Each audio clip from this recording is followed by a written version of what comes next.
अब नेक्स्ट आती है creeping inflation.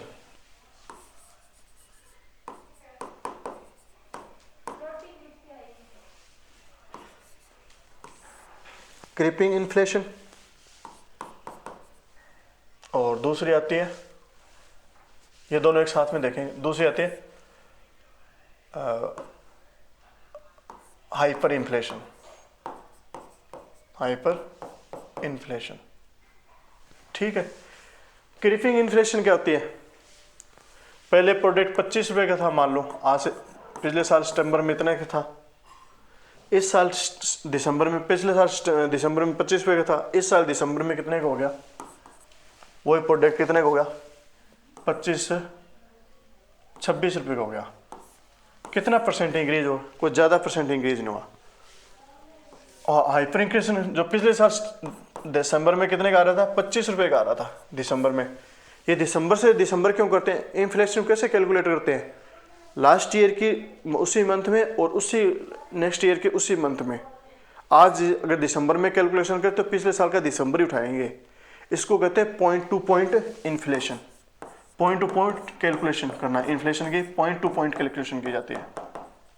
Date to date calculation करेंगे, आज कितने का है, पिछले साल इसी डेट को क्या प्रोडक्ट था और आज क्या रेट है, तब देखेंगे इन्फ्लेशन हुआ है कि डिफ्लेशन हुआ है, ठीक है। पॉइंट टू पॉइंट चेक करते हैं हमेशा, ऐसा नहीं पिछले मंथ में क्या था, जून में क्या रेट था इसी साल और इसी साल दिसंबर में क्या रेट हो गया, ऐसा चेक कभी नहीं करते। पूरा सीजन के हिसाब से चेक करते हैं, पॉइंट टू पॉइंट चेक करेंगे, ठीक है। इन्फ्लेशन को कैसे चेक करते हैं? पॉइंट टू पॉइंट चेक करते हैं। इसीलिए मैं बोल रहा हूँ कि दिसंबर में दिसंबर मतलब, ठीक है। जो प्रोडक्ट 25 रुपये का था पिछले लास्ट ईयर दिसंबर में, जिस आज मान लो कोई तारीख होगी 15 दिसंबर, तो पिछले साल दिसंबर में 25 रुपये का था और आज उसी प्रोडक्ट का क्या होगा प्राइस, लगभग 50 रुपये, या फिर उसी प्रोडक्ट का रेट हो गया 100 रुपये या 70 रुपये, इस तरह से रेट हो जाना उसी प्रोडक्ट के। इससे बोलेंगे हाइपर इन्फ्लेशन। इसमें इन्फ्लेशन क्या हो रहा है? लगभग 0 से लेके 2% के नीचे या 3% के नीचे तेज इंक्रीज होता है, ठीक है। और इसमें कितना हो रहा है? 100% इंक्रीज हो रहा है, कहीं कहीं 200% इंक्रीज हो रहा है, कहीं ये तो हो गया 4 गुना, मतलब 400% इंक्रीज हो गया। और ये कितना हुआ? 300% इंक्रीज हो गया, ठीक है। तो 100% इंक्रीज होना, 2%, 200 इंक्रीज होना, 400% इंक्रीज होना, मतलब लगभग दुगने तिगने रेट हो जाना, तो उससे क्या बोलेंगे? हाइपर इन्फ्लेशन, ठीक है। ये चीज़ अच्छी बात नहीं है, हाइपर इन्फ्लेशन आना अच्छी बात नहीं है। क्रीपिंग इन्फ्लेशन आनी चाहिए, पर इसमें भी थोड़ी सी ज़्यादा आनी चाहिए क्रीपिंग इन्फ्लेशन, मतलब 2% से ज़्यादा हो। अब इन्फ्लेशन आने का मतलब क्यों है? इन्फ्लेशन आनी क्यों चाहिए? मार्केट में इन्फ्लेशन आनी अच्छी बात है, वस्तुएं महंगे होने अच्छी बात है क्या? अच्छी बात है। क्यों? अब कोई वर्कर्स काम कर रहा है फैक्ट्री में, वो क्या चाहता है? मेरी सैलरी इंक्रीज हो। सैलरी कब इंक्रीज होगा? जब प्रोडक्ट का रेट थोड़ा सा तेज होगा। प्रोडक्ट का रेट थोड़ा तेज होगा तभी तो क्या होगी? सैलरी, मतलब सैलरी तेज होगी, अदरवाइज कैसे तेज हो जाएगी सैलरी, है ना। तो इन्फ्लेशन क्या करना पड़ता है? इन्फ्लेशन को आना अच्छी बात है, ठीक है। पर ऐसे नहीं कि हाइपर इन्फ्लेशन आने लग जाए, क्रीपिंग इन्फ्लेशन आए थोड़ा सा अच्छा है, पर हाइपर इन्फ्लेशन आने लग जाएगी तो प्रोडक्ट इतना तेज हो जाएगा, सैलरी कहाँ से बढ़ाएंगे? प्रोडक्ट बेचने के लायक नहीं, फिर प्रोडक्ट बेचेंगे नहीं तो सैलरी क्या करेंगे? घटानी पड़ जाएगी। तो इसी बात को ध्यान में रखते हुए क्या करा सरकार ने, क्या किया, हम इन्फ्लेशन को क्या करेंगे? टारगेटिंग करेंगे। Inflation targeting, inflation targeting system रखेंगे, मतलब मुद्रास्फीति का एक लक्ष्य रखेंगे कि इतना ही महंगा हो, उससे ज़्यादा महंगा ना हो। वही बात है, कहीं हाइपर में 2-3 गुना हाइपर में ना चला जाए। हाइपर इन्फ्लेशन में चला जाए तो लोगों की खरीदने की शक्ति कमज़ोर हो जाएगी, परचेजिंग पावर कमज़ोर हो जाएगी। परचेजिंग पावर कमज़ोर होगी तो प्रोडक्ट बिकने बंद हो जाएंगे, प्रोडक्ट बिकने बंद हो जाएंगे तो लोगों को जो सैलरी दे रहे हैं वही देना मुश्किल हो जाएगी। हमें लोगों की सैलरी बढ़ानी है तो इसके लिए क्या ज़रूरत है कि हमें इन्फ्लेशन लानी है, पर थोड़ी थोड़ी करके लानी है। ऐसे नहीं हो कि हाइपर ले क्रीपिंग लेके आनी है, मतलब स्लो मात्रा में इन्फ्लेशन लेके आनी है, पर ज़्यादा नहीं लानी है। इसके लिए हम कुछ टारगेट रखेंगे, ठीक है। तो अब इन्फ्लेशन, पहले इन्फ्लेशन कंट्रोल कौन करता था, मतलब बाजार में पैसे की व्यवस्था को कौन कंट्रोल करता है, महंगा होगा सस्ता होगा इसको कौन कंट्रोल करता है, एक तो आरबीआई कंट्रोल करता है, ठीक है। एक कौन करता है, आरबीआई कंट्रोल करता है, पैसे की सारी व्यवस्था बैंक इसके नीचे है सारे काम, तो सारों पैसों की व्यवस्था इसका काम है ऐसे। आरबीआई का एक कर तो ठेका है नहीं पूरे देश में इन्फ्लेशन सेट हो। इसके से जो हमने गवर्नमेंट चुन के भेजी है, हमारी है गवर्नमेंट, जो हमने सरकार बना के भेजी है, केंद्र सरकार जो भी है, भारत सरकार जो भी अपनी सरकार है, तो दूसरी ड्यूटी किसकी है, गवर्नमेंट की भी ड्यूटी है कि महंगाई को कंट्रोल करके रखे। तो पहले क्या करते थे, 2015 से पहले की बात करते हैं, 2015 से पहले या पीछे बात करते हैं, 2015 से पहले, इससे पहले ये अपनी अलग नीतियां बनाता था इन्फ्लेशन कंट्रोल करने के लिए, और ये अपनी नीतियां अलग बनाते थे। फिर क्या दोनों का तालमेल नहीं बैठता, ये कुछ कर देता था ये कुछ कर देता था, फिर कैसा सिस्टम सेट नहीं बैठता था। फिर 2015 में क्या किया, इन दोनों ने निर्णय लिया, कैसे तो काम चलेगा नहीं, तुम कुछ और कर रहे हो मैं कुछ और कर रहा हूँ, पैसा भी ज़्यादा लग रहा है, क्यों ना अपने दोनों एक होकर बात करें। फिर इन दोनों ने 2015 में क्या किया, 2015 में होकर एक समझौता किया जिसे बोलते हैं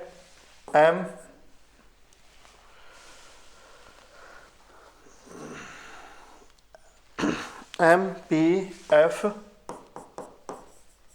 agreement, monitoring policy framework agreement. इन दोनों ने मिलकर ये समझौता किया है, ठीक है, मौद्रिक नीति फ्रेमवर्क समझौता, ठीक है, मॉनिटरिंग पॉलिसी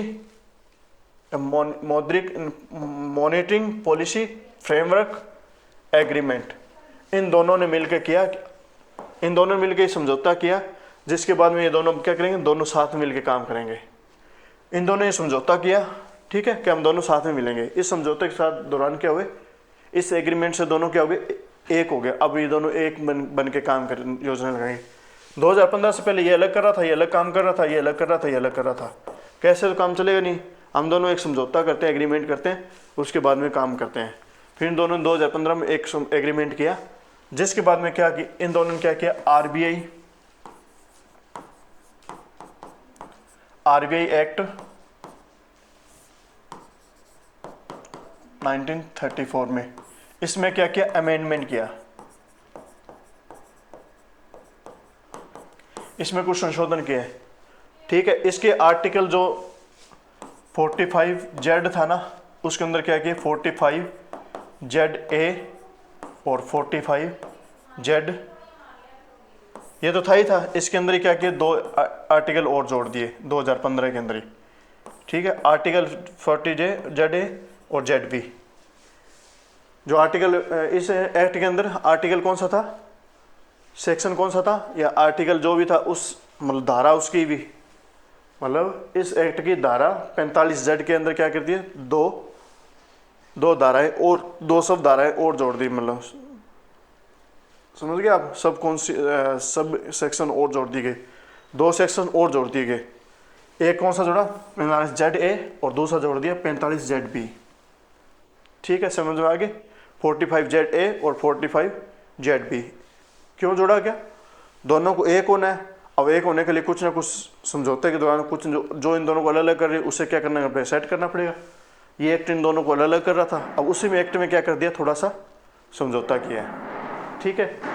उसी एक्ट के दौरान क्या करें, इसको थोड़ा अमेंडमेंट करना पड़ा, क्यों, इस समझौते के तहत।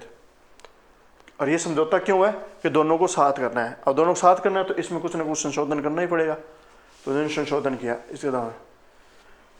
पहला तो ये कहता है कि जो इन्फ्लेशन टारगेट है ना, कौन इन्फ्लेशन टारगेट, पहले ये जोड़ा 45Z और 45, पहले हमने इसे देख लेते हैं। इसने क्या है कि इन्फ्लेशन टारगेट, जो इन्फ्लेशन को सेट करने के लिए जो भी मॉनिटरिंग पॉलिसी बनाई जाएंगी, MP, ठीक है, मॉनिटरिंग पॉलिसी बनाएंगे ना, उस पॉलिसी में क्या करेंगे, एक टीम बनाएंगे, एक कमेटी बनाएंगे, मॉनिटरिंग पॉलिसी कमेटी। एमपीसी बनाएंगे और एमपीसी हम क्या करेंगे 6 मेंबर लेंगे, जिसमें 3 मेंबर कौन से होंगे, गवर्नमेंट के होंगे, सरकार से आएंगे। 3 मेंबर क्या आएंगे, गवर्नमेंट से आएंगे। और 3 मेंबर कहाँ से आएंगे, आरबीआई से आएंगे। ठीक है, 3 मेंबर कहाँ से आ रहे हैं, आरबीआई से आएंगे। और जो 3 मेंबर में से एक मेंबर कौन होगा, आरबीआई का गवर्नर भी होगा। इनमें से एक मेंबर कौन सा होगा, आरबीआई का गवर्नर होगा। 2 एक्स्ट्रा स्टाफ हो सकते हैं आरबीआई के। ठीक है, तो 3 मेंबर कहाँ से आगे, आरबीआई से। 3 मेंबर कहाँ से आगे, गवर्नमेंट से।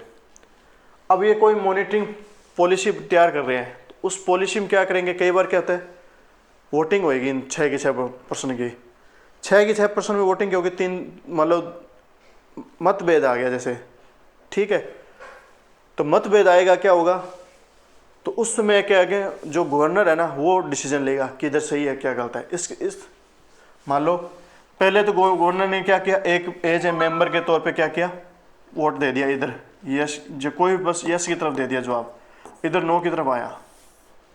ठीक है, इन मेंबरों ने या जो भी मेंबर, 3 मेंबर किधर आए, यस इधर क्यों आए, नो की तरफ, इवन ये इधर क्यों आए, इधर क्यों आए। मान लो गवर्नर किधर भी चला गया, एक तरफ हो गया यस या नो में। ठीक है, अब मामला गया फंस, है ना। तो इस समय क्या करेगा, गवर्नर के पास ये राइट होगा कि वो अपना फैसला एक साइड में कर सकता है। आरबीआई का गवर्नर क्या कर सकता है, फैसला एक साइड में कर सकता है, अपने एक निर्णायक मत का भी यूज कर सकता है, डिटरमिनेट वोटेज का भी यूज कर सकता है। ठीक है, तो इस तरह से क्या हुआ, आरबीआई गवर्नर के पास कितने होते हैं, वोट देने के राइट 2 होते हैं। बाकी सभी को एक एक राइट है, वोट मतलब अपना वोट देने का राइट है। बाकी सभी मेंबर के पास एक एक होते हैं, पर गवर्नर के पास एक केस फंस जाए तो उसमें क्या वो मतलब 2 बार वो क्या कर सकता है, अपने मत दे सकता है, 2 बार वोट दे सकता है। किसमें, जब मॉनिटरिंग पॉलिसी बना रहे हैं उसके अंदर कोई डिसीजन पास कर रहे हैं तब। ठीक है, और मॉनिटरिंग पॉलिसी बनाने के बाद में उसको चेक कितने बार करेंगे, साल में 6 बार चेक करेंगे। और शुरुआत समझ में आ गई बात, कि पॉलिसी बना ली है तो उसे साल में चेक करेंगे 6 बार कि उसके आंकड़े सही जा रहे हैं कि नहीं जा रहे, उस पॉलिसी की समीक्षा करेंगे 6 बार। कोई भी पॉलिसी बनी है उसकी समीक्षा कितनी बार होगी, साल में 6 बार होगी। ठीक है, इसके काम क्या है, इस कमेटी के काम क्या होंगे, जो मॉनिटरिंग पॉलिसी बनी है उसको क्या करेंगे, साल में 6 बार चेक करेंगे।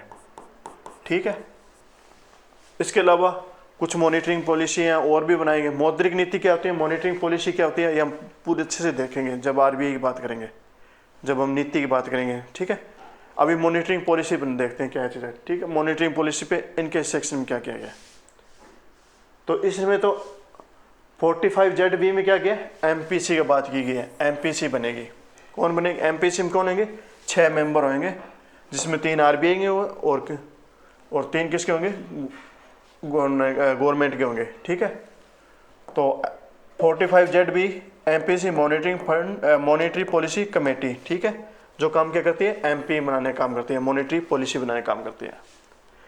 ठीक है, तो ये सारी बातें किस में बोली है, आर्टिकल 45Z में बोली है, पहली बात। अब बात करते हैं इस आर्टिकल में, इसके आर्टिकल क्या कहते हैं, 40Z क्या कहते हैं, जो ये बनेगी ना, मान लो इन्फ्लेशन टारगेट है ना, इन्फ्लेशन टारगेट है, टारगेटिंग व्यवस्था है, उससे हम क्या करेंगे, कितनी इन्फ्लेशन आनी चाहिए कितनी नहीं आनी चाहिए, उसके लिए क्या करेंगे, हम उसकी भी समीक्षा करेंगे और उसे 5 साल तक चलाएंगे। ठीक है, तो इसके लिए सरकार ने क्या किया, एक उर्जित पटेल इन्फ्लेशन टारगेटिंग को क्या करेंगे, कंट्रोल में रखेंगे, ताकि हाइपर इन्फ्लेशन ना आए, थोड़ा स्लो इन्फ्लेशन ही रहे, ताकि बाजार चलता रहे। तो इसके लिए क्या कहेंगे, इन्फ्लेशन टारगेटिंग, जो मैंने सारी इन्फ्लेशन टारगेटिंग की बात बोली थी ना, वो उसका काम को वो किस बात में बोला गया, आर्टिकल 45ZA, जो क्या करेगा, इन्फ्लेशन टारगेटिंग को क्या करेगा, कंट्रोल में रखेगा, जो इन्फ्लेशन को ना ज़्यादा ऊपर होने देगा ना नीचे होने देगा, महंगाई को ना ज़्यादा ऊपर जाने दे पड़ेगा और ना ही ज़्यादा कमज़ोर होने देगा। ठीक है, समझ आई बात। इन्फ्लेशन टारगेटिंग में क्या को टारगेटिंग करने के लिए 2015 में फिर क्या किया गया, उर्जित पटेल कमेटी बनाई गई। उर्जित पटेल कमेटी बनाई। उर्जित पटेल कमेटी ने क्या पास किया कि देखो आप इन्फ्लेशन को आप इंक्रीज करो, ठीक है, पर इतना इंक्रीज करो कि वो 6% से ज़्यादा ना चली जाए, ठीक है, 6% से ज़्यादा ना हो। दूसरी बात ये बोली गई है कि 2% से कम भी ना हो इन्फ्लेशन, और कोशिश करो 4% पे रहे, ठीक है, 4% इंक्रीज हो। मान लो पिछले साल दिसंबर में प्रोडक्ट था 100 रुपये, तो इस साल उसका प्रोडक्ट कितना होना चाहिए, 103 रुपये होना चाहिए, या उसका प्रोडक्ट का प्राइस 106 रुपये हो। बस मिनिमम तो कितना हो, 102 रुपये हो, ठीक है, ऐसे भी नहीं 101 रुपये हो गया, तो ये कोई बात अच्छी नहीं है। ये तो फिर मार्केट में क्या होगी, मार्केट में क्या प्रोडक्शन नहीं बढ़ेगा। क्यों, फैक्ट्रियाँ काम ही नहीं करेंगी, लोगों की सैलरी नहीं इंक्रीज हो रही, तो सैलरी इंक्रीज करानी है तो थोड़ी इन्फ्लेशन तो बढ़ानी ही पड़ेगी। इन्फ्लेशन बढ़ानी है तो आप क्या करो, ज़्यादा से ज़्यादा 2% इंक्रीज करो, ठीक है, और कम से कम 2% तो इंक्रीज करो ही करो, और ज़्यादा से ज़्यादा कितने रखो, मैक्सिमम कितने रखो, 6% रखो, और कोशिश करो एवरेज होए तो 4% करो। कोशिश करो 104 रुपये का प्रोडक्ट हो जाए अगले साल, ठीक है, तो ये बेस्ट रहेगा। ये किसने बोला, उर्जित पटेल कमेटी ने बोला कि इन्फ्लेशन कहाँ से कहाँ टारगेट करेंगे, इन्फ्लेशन टारगेट कहाँ से कहाँ करेंगे, 2% से लेके 6% के बीच में रखेंगे, ठीक है, इन्फ्लेशन टारगेटिंग का मतलब ये है, ठीक है। तो उर्जित पटेल ने क्या बोला कि इन्फ्लेशन टारगेटिंग कहाँ से कहाँ हो, 2% से लेके 6% के बीच में रहे, ठीक है। कहीं ऐसा ना हो जाए 150 रुपये कर दो उस प्रोडक्ट का प्राइस, ये फिर हाइपर इन्फ्लेशन हो जाएगी, ठीक है। ये 1.5 गुना रेट तेज हो गया, ये जो है ना 150% इंक्रीज हुआ है, ये सही नहीं हुआ है, 150% नहीं, ज़्यादा ही हो गया, मतलब 50% हो गया लगभग इंक्रीज और, ठीक है। तो 50 रुपये और इंक्रीज हुआ है, तो ये सही नहीं है, समझ आएगी बात। इन्फ्लेशन ऐसे होता है, ठीक है। ये थी इन्फ्लेशन को लेके टारगेट कैसे रखें, ठीक है। अब नेक्स्ट 2 चीज़ और आती है इसके अंदर,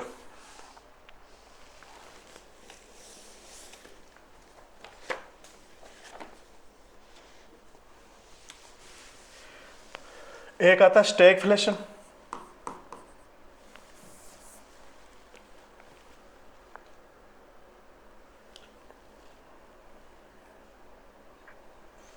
पहले हम डिफ्लेशन पढ़ते हैं, डी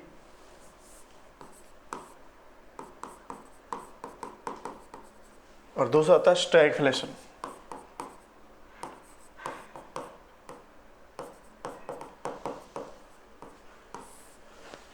पहले हम इसको देखते हैं, स्टैगफ्लेशन क्या होता है। स्टैगफ्लेशन ये हो गया कि बाजार में क्या हुआ है, प्रोडक्ट के रेट है क्या हुए, बहुत ज़्यादा रेट तेज हो गए, प्रोडक्ट के रेट कितने ज़्यादा हो गए, बहुत ज़्यादा इंक्रीज हो गए, वही हाइपर इन्फ्लेशन आ गई। अब हाइपर इन्फ्लेशन आ गई तो लोगों की सैलरी, मैंने बताई है कि हाइपर इन्फ्लेशन आई, लोगों को अब खरीदने की औकात ही नहीं रही, तो लोग खरीदेंगे नहीं तो सैलरी कहाँ से। पहली बात हमने इन्फ्लेशन इसलिए ला रहे थे कि जो वर्कर काम कर रहे हैं उनकी सैलरी इंक्रीज कराएं, ठीक है, ताकि उनको भी ऐसे हो कि सैलरी इंक्रीज करानी है। पर हमने इन्फ्लेशन इतनी लिया है कि जो रुपये के लाख रुपए की थी उसको 10 लाख की बना के बैठ के, इतनी ज़्यादा इन्फ्लेशन कर दी हमने, या 5 लाख की कर दी उस प्रोडक्ट को। अब लोग क्या करेंगे, उस प्रोडक्ट को खरीदेंगे ही नहीं। क्यों नहीं खरीदेंगे, कि लोगों के पहुंच से ही बाहर हो गया भाई। अब तो सैलरी बढ़ने के बजाय अब तो जो प्रोडक्ट बिक रहे थे वो भी नहीं बिकेंगे, जो पहले थोड़े बहुत बिक रहे थे, थोड़ी बहुत सैलरी आ रही थी, वो भी नहीं आएंगे। लोग क्या हो जाएंगे, सैलरी घटेगी या रोज़गार नए नहीं बनेंगे, इसमें रोज़गार सिस्टम नहीं बनेगा। वही बात है, डिमांड कॉस्ट पुल वाली बात हो जाएगी इसमें, ठीक है, कॉस्ट पुश वाली भी इन्फ्लेशन हो जाएगी। तो अब लोगों के रेट इंक्रीज ही नहीं हो रहे। जब रेट इंक्रीज नहीं हो रहे, ठीक है, मतलब रेट क्या, वो लोगों की आय बढ़ने के बजाय एक तो हुआ कि रेट इंक्रीज ज़्यादा कर दिया, रेट इंक्रीज करने सैलरी नहीं जो सेल थी वो नहीं बढ़ी, और सैलरी क्या होगी, कम होगी लोगों की, या फिर और नए रोज़गार नहीं बने लोगों को। लोगों को रोज़गार नहीं बने, क्योंकि डिमांड कम होगी। डिमांड कम होते क्या होता है, मार्केट में प्रोडक्ट मतलब रोज़गार कम होने लगते हैं, एम्प्लॉयमेंट कम होने लगते हैं, तो इधर से क्या होगी, बेरोज़गारी शुरू होगी। एक तरफ से इन्फ्लेशन ज़्यादा होने लग गया, एक तरफ से क्या होगी, बेरोज़गारी शुरू होगी। ठीक है, जब प्रोडक्ट बहुत ज़्यादा तेज हो जाए और इधर से बेरोज़गार भी लोग हो जाए कि प्रोडक्ट तो पड़ा है बाजार में पर उसको लेने के लिए पैसा नहीं है लोगों के पास है, और दूसरा लोगों के पास रोज़गार भी नहीं है, तो ऐसी स्थिति क्या बोलते हैं, स्टैगफ्लेशन। इसको ही बोलते हैं भूखमरी, कि खाने पीने की वस्तुएं इतनी महंगी हो गई कि लोग खरीद नहीं पा रहे हैं, ना ही उनके पास रोज़गार है। ठीक है, तो ऐसे में आके सरकार क्या करती है, इस जो खाने पीने की वस्तु है ना उनको रेट कम कराने की कोशिश करती है ताकि लोग वो वस्तुएं खरीदे, पर रोज़गार पैदा नहीं कर पाती है। इसी में, इस स्थिति में क्या लेके आती है सरकार, क्या करती है इस स्थिति में, ऐसी कुछ नीतियाँ तैयार करती है जिससे क्या हो, जो खाने पीने की वस्तु है ना कम से कम उनका रेट सस्ता रहे। खाने पीने की रेट की वस्तुएं क्या करती है, या जरूरत की जो भी वस्तुएं हैं, जो भी प्रोडक्ट हैं, उनके रेट क्या कम रहे, उनके रेट कम करने की कोशिश करती है। पर इसके समाधान में क्या करती है सरकार, नए रोजगार नहीं पैदा करती है। ठीक है, स्टैगफ्लेशन के रोजगार कहाँ से पैदा करेंगे, सरकार के पास ही पैसा नहीं होगा, सरकार के पास तो टैक्स के थ्रू आता है, प्रोडक्ट बिक नहीं रहे तो टैक्स नहीं होगा, तो भूखमरी में सरकार क्या करेगी, सिर्फ खाने पीने की वस्तुओं के रेट कम करवाते ही कोशिश करके, पर रोजगार पैदा कर दे ये सरकार के हाथ में नहीं होता उसमें। ठीक है, तो ये हो गया इसके अंदर। अब डिफ्लेशन कहते हैं, तो स्टैगफ्लेशन समझ आए, प्रोडक्ट के रेट बहुत ज़्यादा तेज हो गया, ऊपर आ गए। अब क्या हो गया इसमें, डिफ्लेशन में क्या होता है, प्रोडक्ट के रेट तेज होने के बजाय कम हो गए।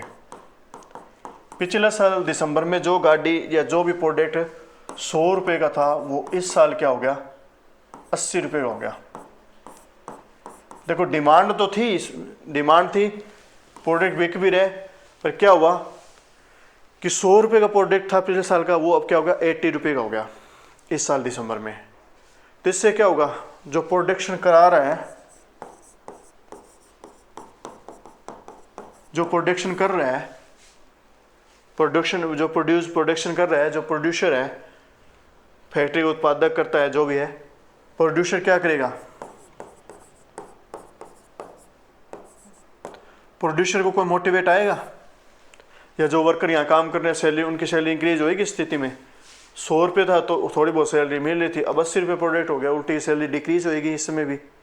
इसमें भी डिक्रीज हो रही थी, प्रोडक्ट बहुत ज़्यादा रेट तेज हुआ, और जब प्रोडक्ट का रेट बहुत ज़्यादा कम हो गया तब भी क्या हुआ, मतलब प्रोडक्ट का रेट कम हो रहा है बाजार में, तब भी क्या हो रहा है, मतलब जो फैक्ट्री मालिक है उसके पास से मतलब पैसा नहीं आ रहा, तो प्रोड्यूसर भी क्या करेगा, नाराज, मतलब उत्साहित नहीं रहेगा, वो प्रोडक्शन क्या करेगा, कम कर देगा। और प्रोडक्शन कम करते क्या होगा, प्रोडक्शन कम करते टैक्स कम, सरकार पास जीडीपी कम, सारा कुछ कम, तो रोजगार भी कम हो जाएंगे लोगों को, कुछ बंदों को हटा भी देगा कि प्रोडक्ट बिक ही नहीं रहे। तो ऐसे करो आप, जहाँ 5 वर्कर काम कर रहे थे उन 2 वर्कर को कर देगा, निकाल देगा कि जाओ, हमें 3 बंदे से हमारा काम बन रहा है, हमारा क्यों, हमारा प्रोडक्शन अब 80 रुपये का बिक रहा है, मैं क्यों प्रोडक्शन ज़्यादा करूँ, मुझे तो 80 रुपये में बेचना है, जब मुझे तो मेरे पास तो पैसा ही नहीं रहा, मैं तुम्हें सैलरी कहाँ से दूंगा। तो ऐसे में क्या करेगा, 2 वर्करों को निकाल भी सकता है, ऐसे में भी अनएम्प्लॉयमेंट आ जाएगी। ठीक है, तो इस स्थिति को क्या बोलेंगे,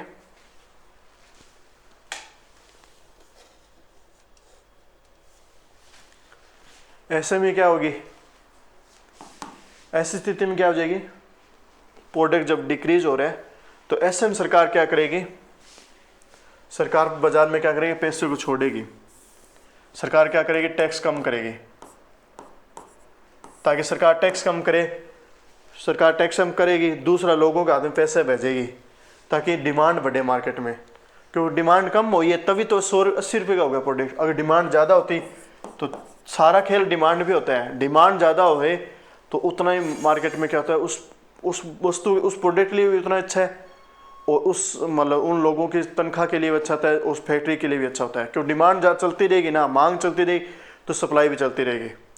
ठीक है, तो ऐसे में सरकार क्या करेगी, डिमांड बढ़ाएगी मार्केट में, और डिमांड बढ़ाने के लिए सरकार क्या करेगी, मनरेगा जैसी योजना चलाती है, लोगों से खड्डे खुदवाएगी या कुछ भी करवाएगी, खड्डे खुदवाएगी और उनको पैसे देगी, वापस बुरवा देगी, कैसे करके उनको काम दे के उनसे पैसा उन्हें क्या करेगी, पैसा देगी, ऐसी नीति बनाएगी।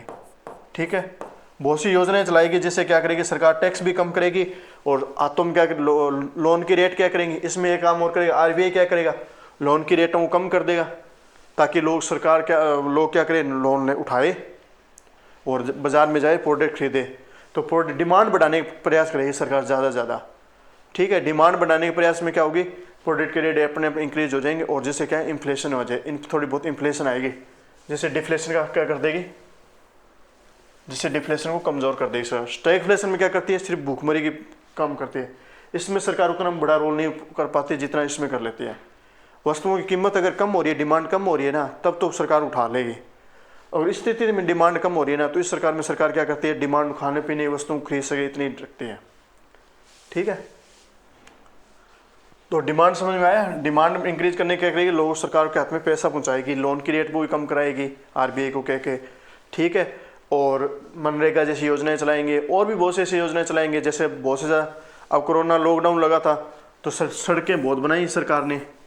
क्यों बना रहे थे, ताकि क्या होए, ये डिफ्लेशन ना आ जाए, समझे, कि लोगों के हाथ में क्या हो, पैसा रहे, लोगों के हाथ में कम से कम पैसा रहे, पैसा रहेगा तभी काम चलेगा। इसलिए सरकार ने क्या क्या सड़कें बनवाई। राम मंदिर इसीलिए बनवाया गया कि ताकि वैसे तो और मुद्दा होता है, कोर्ट का होता है, पर राम मंदिर को कोरोना का टाइम क्यों बनाया गया, ताकि मजदूरों के हाथ में पैसा आए, लोगों के हाथ में पैसा आएगा तभी वो क्या करेंगे, प्रोडक्ट खरीद सकेंगे। और भी बहुत से काम किए सरकार ने, जो मतलब महामारी के दौरान तो मतलब लगभग 20 लाख करोड़ के आसपास संपत्ति भी सरकार ने कम पैकेज देंगे। ठीक है, तो एक ऐसे पैकेज छोड़ देती है जिससे क्या हो, डिमांड इंक्रीज हो, लोगों के हाथ में पैसा आए। तो लोगों के हाथ में पैसा आने से क्या होगा, डिमांड बढ़ेगी और मार्केट में डिफ्लेशन नहीं आएगी। ठीक है, हाइपर इन्फ्लेशन आना मार्केट के लिए, हाइपर इन्फ्लेशन आ जाएगी, बहुत ज़्यादा महंगाई होगी, तब तो स्टैगफ्लेशन आ जाएगी। ये बेकार चीज़ है। अब इन्फ्लेशन इतना कम आ जाए कि डिफ्लेशन होने लग जाए, कि वस्तुओं के रेट तेज होने के बजाय कम होने लग जाए, तो ये भी चीज़ सही नहीं है। मंदा होना भी अच्छी बात नहीं है और बहुत ज़्यादा तेजी होना भी अच्छी बात नहीं है। समझ में आ गई, बहुत ज़्यादा महंगा होना अच्छी भी बात नहीं है, बहुत ज़्यादा महंगा होनी भी अच्छी बात नहीं है, और बहुत ज़्यादा सस्ता होना भी अच्छी बात नहीं है। इसमें कि बहुत ज़्यादा सस्ता होगा तो फैक्ट्री वाले क्या होंगे, उत्साहित नहीं होंगे, फिर वो प्रोडक्शन कम कर देंगे। प्रोडक्शन कम करेंगे तो क्या होगा, जीडीपी नहीं बढ़ेगी। और बहुत ज़्यादा स्टैगफ्लेशन कर दिया तो लोगों को खरीदने की स्थिति कमज़ोर हो जाएगी। लोग क्यों, बहुत ज़्यादा महंगा होने की वजह से क्या हुआ, लोग खरीदेंगे नहीं तो जीडीपी वैसे कमज़ोर हो जाएगी। सरकार को जीडीपी का फायदा क्या, तब भी प्रोडक्शन कम हो जाएगा, है ना। तो एक लिमिट में रखना होगा, इन्फ्लेशन को एक लिमिट में रखना होता है, जिसे हमने देख चुके हैं कि इन्फ्लेशन टारगेटिंग के तहत ही काम होता है ये। ठीक है, इन्फ्लेशन टारगेट रखेंगे कि 2 से 6% के बीच में रखेंगे वस्तुओं का रेट। इन्फ्लेशन कितनी हो, 2% से ज़्यादा हो और 6% से कम रहे इन्फ्लेशन, तब क्या होगा, जीडीपी अच्छी चलती रहेगी। अदरवाइज जीडीपी दोनों स्थिति में क्या हो जाएगी, बुरी हो जाएगी। डिफ्लेशन आएगी तब भी बेकार हो जाएगी और स्टैगफ्लेशन आएगी तब भी बेकार हो जाएगी। स्टैगफ्लेशन तो बहुत ज़्यादा बेकार चीज़ हो जाएगी। इसमें फिर भी हम उठा सकते हैं मार्केट में, क्या करेंगे, पैसा लोगों के हाथ में देख के कैसे करके डिमांड को उठा देंगे। पर इसमें कैसे उठाएंगे, प्रोडक्ट की जो रेट बहुत ज़्यादा हो रही है, जो प्रोडक्ट रेडी हो रहे हैं बहुत ज़्यादा कॉस्ट रेज हो रही है जो प्रोडक्शन ही बहुत ज़्यादा महंगा हो रहा है, तो उसको कैसे करेंगे। उसमें सिर्फ सरकार क्या करती है, टाइम के साथ में खाने पीने की वस्तुओं के रेट लिमिट में करने की कोशिश करती है, और कुछ ऐसा काम भी करती है जिससे रोजगार सरकार नहीं करती, ताकि लोग ऐसा कुछ काम करें जिससे रोजगार पैदा हो। तो पहले क्या उनकी पेट भर देते हैं ताकि वो कुछ ना कुछ रोजगार खोजें, तो रोजगार खोजेंगे तो फिर बाद में सरकार अपने आप हाथ थाम लेते हैं। जैसे स्टैगफ्लेशन से थोड़ा सा नीचे आ जाते हैं ना, फिर तो सरकार हाथ थाम लेगी, फिर तो सरकार ये काम कर लेगी। पर इतना ज़्यादा होगी कि थोड़ा बहुत ही लोगों के पास टैक्स आ जाएगा ना सरकार के पास, तो उससे काम क्या है, सरकार चला लेगी। ठीक है, तो बहुत ज़्यादा महंगा होना क्या है, स्टैगफ्लेशन है, और बहुत ज़्यादा सस्ता होना क्या है, डिफ्लेशन है। प्रोडक्ट सस्ता होना क्या है, डिफ्लेशन, और प्रोडक्ट महंगा होना क्या है, स्टैगफ्लेशन, बहुत ज़्यादा। तो ये चीज़ होना अच्छी बात नहीं है, ये भी अच्छी बात नहीं है। क्यों, इसमें भी डिमांड घटती है और इसमें डिमांड घटती है। समझ आ गई बात आपको, क्यों घटती है, क्यों, प्रोडक्शन करने वाला भी क्या करेगा, प्रोडक्शन करेगा ही नहीं ज़्यादा, क्यों, वर्कर हटा देगा, वर्कर हटाएगा तो आय कम हो जाएगी, आय कम होगी तो लोग करे, मतलब जो हो गया परचेजिंग पावर वीक हो जाएगी। इसमें भी क्या होगा, वर्कर को हटाए, वर्करों को सैलरी नहीं बढ़ेगी और जो सैलरी दे रहे हैं उल्टी वो कम करनी पड़ेगी। क्यों? क्योंकि स्टैक प्रोडक्ट बहुत ज़्यादा कॉस्टली पड़ रहा है। ठीक है, समझ आएगी बात? आप प्रोडक्ट बिक ही नहीं रहा। तो कुल मिला के स्टैगफ्लेशन और डिफ्लेशन दोनों समझ में आ गए। ठीक है,